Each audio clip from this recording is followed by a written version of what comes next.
مولا علی علیہ السلام نے فرمایا، ہر شخص کا غم اس کی ہمت کے مطابق ہوتا ہے۔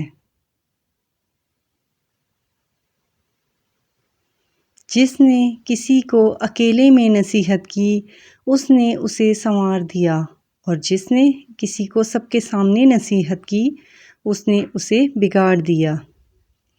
بارش کا قطرہ سیپ اور سانپ دونوں کے منہ میں گرتا ہے، لیکن سیپ اسے موتی اور سانپ اسے زہر بنا دیتا ہے۔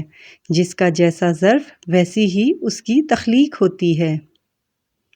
مومن وہ نہیں ہے جس کی محفل پاک ہو، بلکہ مومن تو وہ ہے جس کی تنہائی پاک ہو۔ جب اللہ کسی سے خوش ہوتا ہے تو اس کے لیے نیکی کرنا آسان اور گناہ کو مشکل بنا دیتا ہے۔ کسی کمزور کے خلاف کسی طاقتور کی مدد نہ کرو۔